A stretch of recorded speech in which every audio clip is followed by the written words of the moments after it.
चालू कर दिया सर जी। हेलो नमस्कार दोस्तों, स्वागत करता हूं आप सभी का आपके द्वारा बनाए गए इस यूट्यूब प्लेटफॉर्म डिलाइट क्लासेस पे। तो कैसे हैं आप सभी? मस्त होंगे, उम्मीद करता हूं मस्त होंगे, स्वस्थ होंगे और अपनी पढ़ाई को लगातार कर रहे होंगे। मैं पंकज सर आप सभी का स्वागत करता हूं आपके द्वारा बनाए गए इस यूट्यूब प्लेटफॉर्म पर। तो हमारा क्या चैप्टर चल रहा है? जनन, है ना। जनन चल रहा है, मानव में जनन, है ना। यही पढ़ रहे हैं। तो क्या इसमें देखना है कि मादा जनन तंत्र कैसा होता है ना। मादा जनन तंत्र का सचित्र वर्णन देखना है। अगली हम वीडियो में क्या देखे थे? नर जनन तंत्र, है ना। अब आई होप कि उसे देखे होंगे, समझे होंगे कि कैसे सब चक्र चलता है। ठीक है, तो इसमें क्या पढ़ना है हमको? मादा जनन तंत्र। ठीक है, चला जाए, स्टार्ट किया जाए। ठीक है, स्टार्ट किया जाए भाई। तो मादा जनन तंत्र में हम देखेंगे क्या कि कौन कौन से आवश्यक चक्र होते हैं और कहां पर स्थित होते हैं। ठीक है, मादा जनन तंत्र में कौन से आवश्यक चक्र होते हैं, है ना। ठीक, क्या भाई पढ़ना है? मादा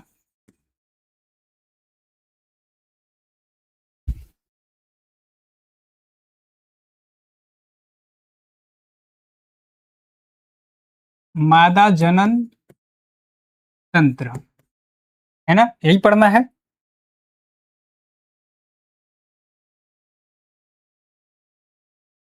ठीक है, मादा जनन तंत्र, है ना। अगर हम इसको देखे तो क्या दो भागों में बांटा जाता है ना। मादा जनन तंत्र का निम्नलिखित कितने पार्ट? दो भाग, है ना। कितने पार्ट भाई? दो भाग। एक पहला क्या जाता है? पहला क्या आता है भाई? प्राथमिक अंग, है ना। क्या बोलते हैं? प्राथमिक प्राथमिक अंग। ठीक, प्राथमिक अंग। और दूसरा क्या होगा? द्वितीयक, है ना, या फिर सहायक अंग। ठीक है, द्वितीयक या फिर क्या? सहायक। द्वितीयक अंग या फिर क्या बोल देंगे? सहायक अंग। ठीक है, प्राथमिक को प्राथमिक अंग या फिर प्रथम अंग, है ना। मतलब कि क्या, एक प्राथमिक अंग है जो पूर्ण रूप से प्राथमिक होगा, यानी कि इसके बिना कोई जनन की प्रक्रिया संभव नहीं है ना। तो प्राथमिक अंग क्या होगा? जो जनन क्रिया में प्राथमिकता दे, है ना। इसके बिना कोई जनन की क्रिया संभव नहीं होगी। द्वितीयक यानी कि सहायक अंग, जो जनन की क्रिया में क्या करते हैं? केवल सहायता प्रदान करते हैं, है ना। क्या करेंगे भाई? केवल सहायता प्रदान कर देंगे। ठीक है, तो हम अगर इसकी बात करें प्राथमिक अंग में, है ना, प्राथमिक अंग में अगर बात किया जाए तो पहला क्या हो जाएगा हमारा? जो है अंडाशय, है ना। महिला में जो क्या पाया जाता है? अंडाशय। क्या है भाई? अंडाशय। ठीक, अंडाशय, है ना। अगर इसको देखें तो ये कैसा होता है अंडाकार, है ना। कहां पर स्थित होता है? गर्भाशय के दोनों ओर, है ना। गर्भाशय के दोनों ओर अगर देखें तो संख्या में दो, यानी कि जोड़ी में एक, है ना। कितनी जोड़ी होंगी? एक जोड़ी में। ठीक है, एक जोड़ी में स्थित होता है, जो क्या करता है? अंडाणु का निर्माण, है ना। किसका निर्माण? अंडाणु का निर्माण। ठीक है, अंडाणु का निर्माण करता है ना। जो अंडाशय क्या करता है? अंडाणु का निर्माण करता है। ठीक, और क्या करता है? मादा हार्मोन्स, है ना। मादा लिंग हार्मोन्स, है ना। कौन सा हार्मोन्स?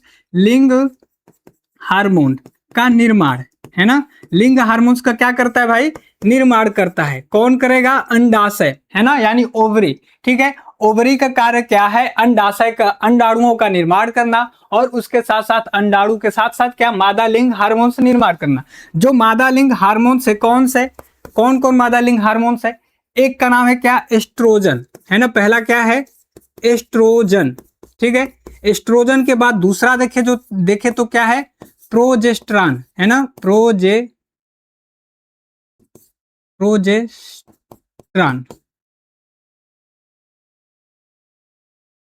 प्रोजेस्ट्रान रहेगा, है ना। ठीक है, क्या रहेगा भाई? प्रोजेस्ट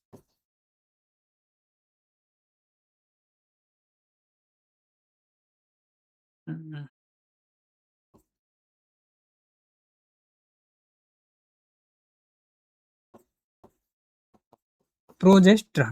ठीक है, मतलब कि जो एस्ट्रोजन और प्रोजेस्ट्रान ये क्या है? मादा लिंग हार्मोन्स, है ना। क्या करते हैं? ये जनन की क्रिया में एक महत्वपूर्ण भूमिका निभाते हैं, है ना। पहला क्या है एस्ट्रोजन और दूसरा क्या है प्रोजेस्टेरॉन।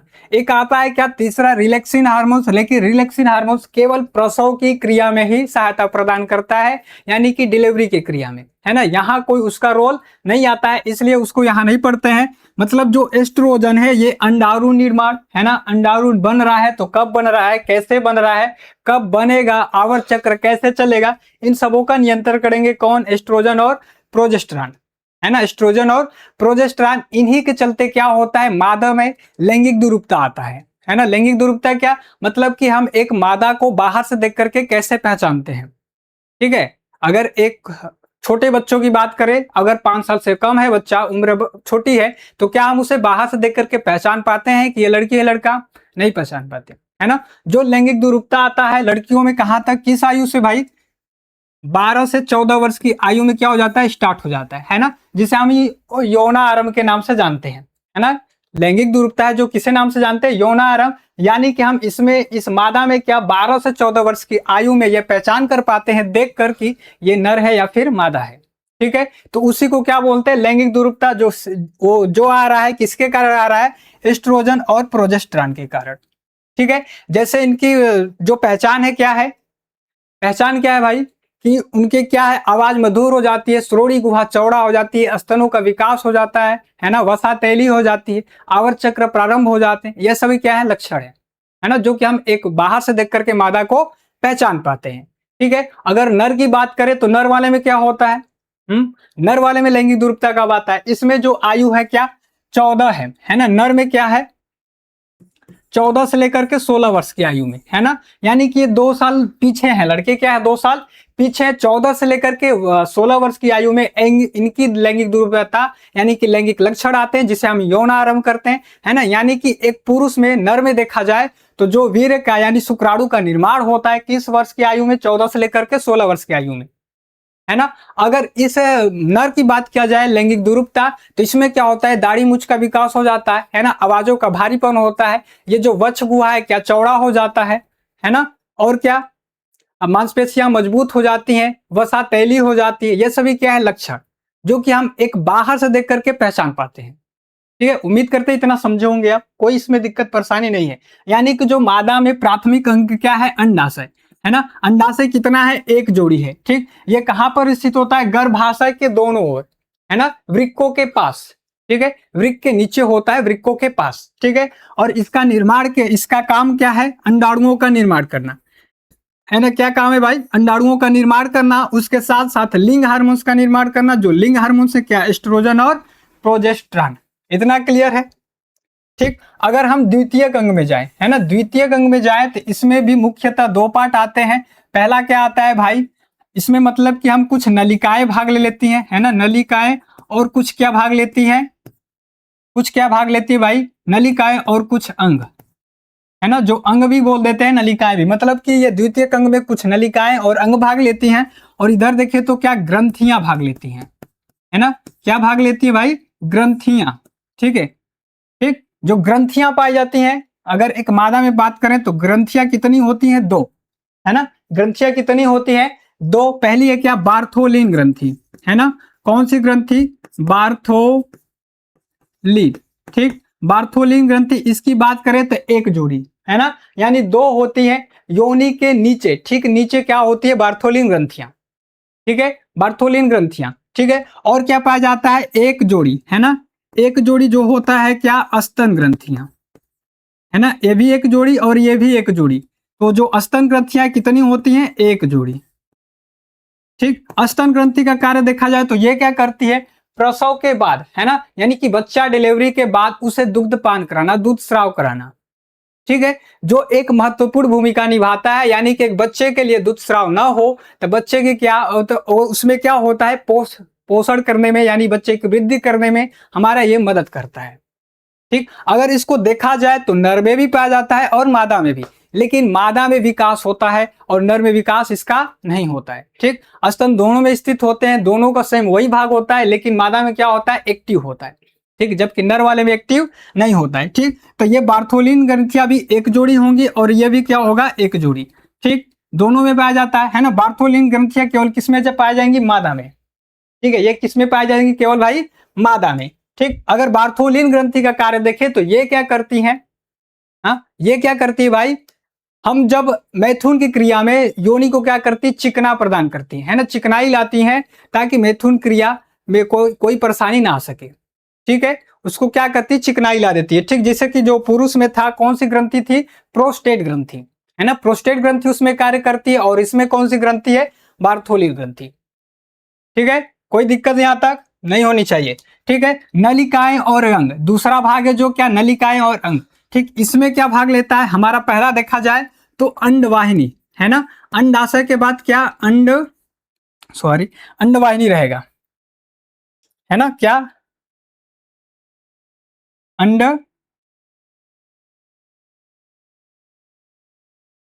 अंडवाहिनी, है ना। ठीक है, अंडवाहिनी, ठीक है, अंडवाहिनी एक रहेगा, है ना, और दूसरा क्या रहेगा, अंडाशय के बाद अंडवाहिनी, है ना, अंडवाहिनी के बाद क्या देखा जाए, गर्भाशय, है ना, क्या हो जाएगा भाई, गर्भाशय। ठीक, गर्भाशय, ठीक, गर्भाशय के बाद क्या हो जाएगा, योनि, है ना, गर्भाशय के बाद क्या हो जाएगा, योनि यानी वैजाइना। ठीक, और क्या हो जाता है, भग, है ना, और तीसरा क्या, चौथा क्या जाता है, भग। ठीक, यानी कि अंग या फिर नलिका में देखा जाए तो अंडवाहिनी, है ना, अंडवाहिनी जो होगी कितनी होगी, एक जोड़ी, है ना, यानी संख्या में कितनी, दो। गर्भाशय कितना होगा भाई, एक ही होगा। ठीक, एक होता है, योनि भी संख्या में एक, और भग तीन, तीन चार कई सारे होते हैं भग, है ना।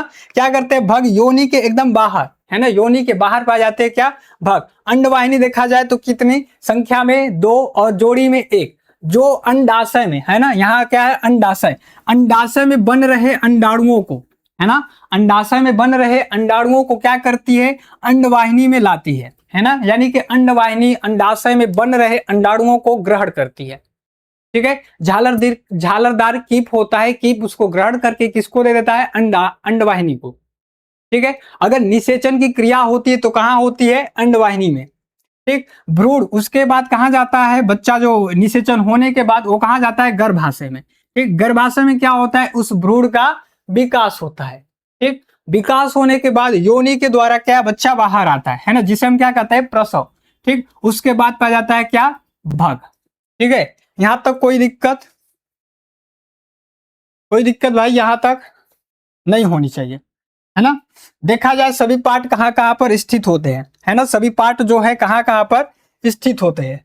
ठीक, अगर बात करें, है ना, अगर हमको क्या, मादा का सचित्र वर्णन दे, क्वेश्चन में आता है, हर साल पूछा जाता है क्या, मादा जनन तंत्र का सचित्र वर्णन कीजिए, मादा जनन तंत्र का सचित्र वर्णन। ठीक है, ये क्या हर साल क्वेश्चन पूछे जाने वाला है।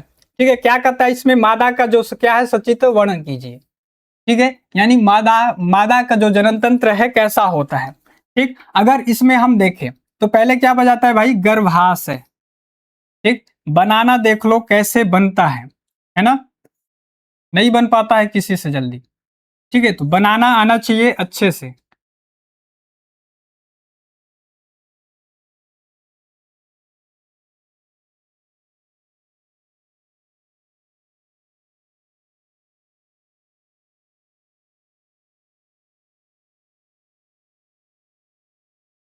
ठीक है ना, अगर इसमें हम बात करें तो तीन परत, गर्भाशय में कितनी परत पाई जाती है, तीन परत, है ना, कितनी परत भाई, तीन परत गर्भाशय में पाई जाती है ना, तीन परत क्या होती है, गर्भाशय में पाई जाती है। ठीक, और ये क्या होता है, ग्रीवा, है ना, इसका नाम देखे, नामकरण कर ले, इसका नाम देखे तो क्या है, अंडाशय। ठीक, क्या नाम है भाई, अंडाशय। अंडाशय का कार्य देखा जाए तो क्या करता है, अंडाणुओं का निर्माण, है ना, ये जो अंडाशय है क्या करता है, अंडाणुओं का निर्माण। अच्छा, जो मादा जनन तंत्र स्थित कहां पर होता है, मादा जनन तंत्र स्थित कहां होता है, श्रोणि भाग में, है ना, एक मनुष्य के श्रोणि भाग में जनन जनन जो होता है, जनन अंग जनन तंत्र कहाँ, श्रोणि भाग में स्थित होता है। श्रोणि भाग यानी कि कमर वाला भाग, अगली वीडियो में ये सब बताया है कि श्रोणि भाग किसे कहते हैं, है ना, तो श्रोणि भाग में क्या स्थित होता है। ठीक, ये क्या होता है कि इनमें जो अंडाशय है, अंडाशय क्या करता है, अंडाणुओं का निर्माण।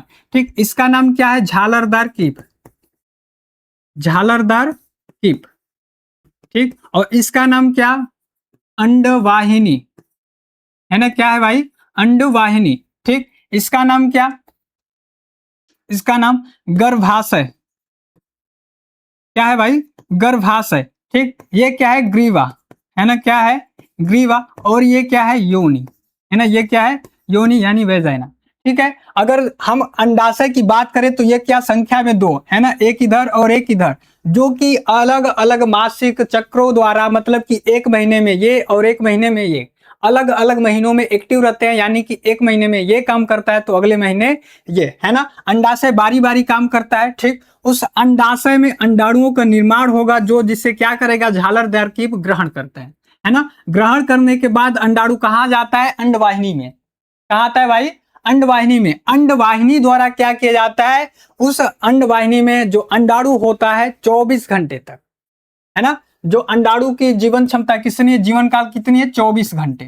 ठीक है, तो ये 24 घंटे तक वेट करता है किसका, शुक्राणु का, है ना, शुक्राणु का वेट करता है। अगर यहाँ पर निषेचन की क्रिया नहीं होती है ना, निषेचन की क्रिया नहीं होती है, तो ये कहाँ चला आता है, गर्भाशय में। ठीक, और कैसा, डेड होके, यानी मृत्यु हो जाने के बाद ब्लड के रूप में कहाँ आता है, गर्भाशय में। ठीक, और गर्भाशय में स्थित है क्या, तीन परत, है ना, तीन परत है। पहली परत का नाम देखिए तो क्या होता है, परतों का नाम क्या है भाई, पहली परत का नाम देखा जाए तो क्या होता है, परतों का नाम, परतों का नाम बताओ,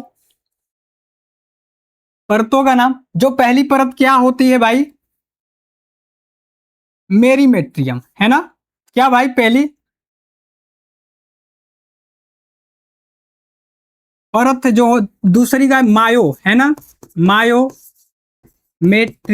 ठीक है, मायोमेट्रियम। और जो अंत परत यानी तीसरी परत क्या है, एंडोमेट्रियम, है ना, एंडोमेट्रियम।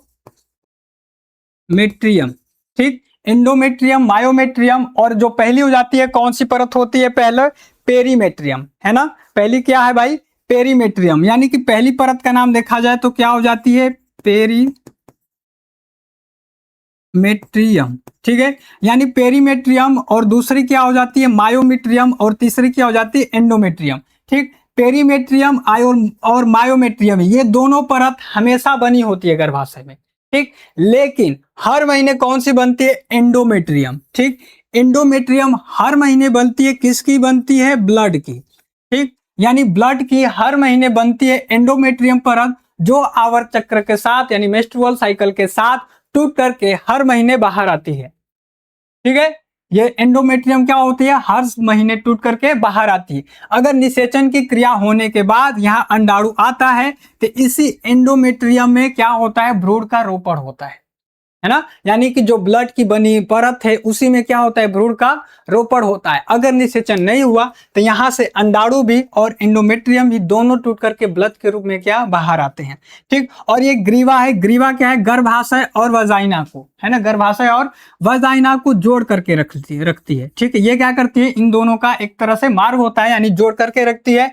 उसके नीचे क्या है, योनि यानी वेजाइना। ठीक है, वजाइना क्या है, मादा का मैथुन अंग होता है ना, मादा क्या होता है, मैथुनंग होता है, जो 7 से लेकर के 9 सेंटीमीटर लंबी लचीली क्या होती है, नलिका होती है ना। क्लियर है, पूरा पूरा क्लियर है भाई। ठीक है, इसको एक स्ट्रक्चर द्वारा समझ लेते हैं, है ना। आप ये वाला भी स्ट्रक्चर बना सकते हैं आसानी से। ठीक है, ये वाला भी स्ट्रक्चर बना सकते हैं।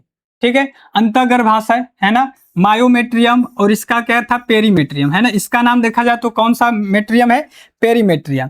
ठीक, और ये वाली कौन सी है, मायोमेट्रियम, और मायोमेट्रियम के बाद एंडोमेट्रियम, है ना, क्या, एंडोमेट्रियम। ठीक, एंडोमेट्रियम परत होती है ना। और उसके बाद ग्रीवा यानी वेजाइना और इस गर्भाशय को जोड़ करके रखने का कार्य करती है।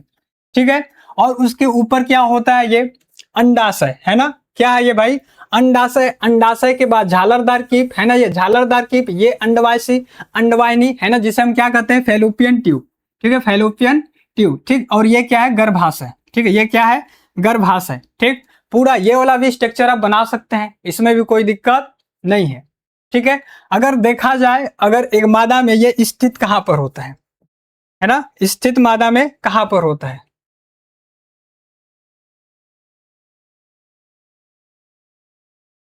ठीक है, इस वाले भाग को यानी कमर वाले भाग को हम क्या कहते हैं, श्रोणि भाग, है ना, क्या कहते हैं, श्रोणि भाग। ठीक, इस भाग को क्या कहते हैं भाई, श्रोणि, है ना, श्रोणि गुहा या फिर श्रोणि भाग। ठीक, श्रोणि भाग में जो जनन तंत्र होता है क्या स्थित होता है ना, जनन तंत्र श्रोणि भाग में क्या स्थित होता है। ठीक, यहीं पर क्या एक संयोजी उत्तक द्वारा जुड़ा होता है ना, संयोजिक उत्तक द्वारा जुड़ा होता है। संयोजिक उत्तक मतलब ऐसा उत्तक जो संयोजन करके यानी कि उसको जोड़ करके रखता है, पकड़ करके रखता है। ठीक है, कोई दिक्कत इसमें नहीं, है ना। इस यही चित्र को हम बनाए थे। ठीक है, इसी चित्र को क्या बनाया गया था,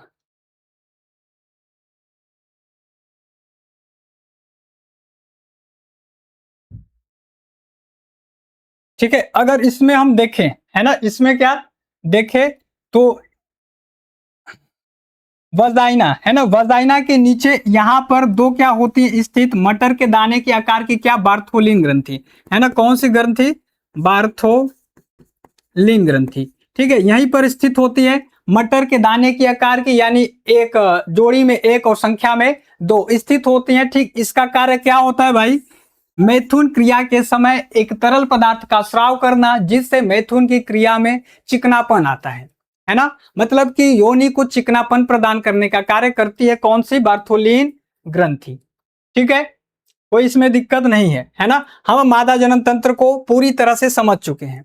ठीक है, पूरी तरह से समझ चुके हैं। अगर इसमें कोई भी दिक्कत आता है तो कमेंट करें। ठीक है, कोई दिक्कत आता है तो भाई कमेंट करें, और अगली वीडियो किस पे चाहिए ये भी कमेंट करें। ठीक है, तो हम क्या पूरी तरह से समझ चुके हैं। ठीक, इसमें कोई दिक्कत परेशानी आपको नहीं आने वाली है। तो अगली वीडियो लाएंगे तो उसमें क्या देखेंगे, सभी का थ्योरी, है ना, सभी का थ्योरी यानी परिभाषा। ठीक है, तो इसी के साथ अपने वीडियो को समाप्त करते हैं, मिलते हैं अगली वीडियो में, तब तक के लिए बाय, जय हिंद।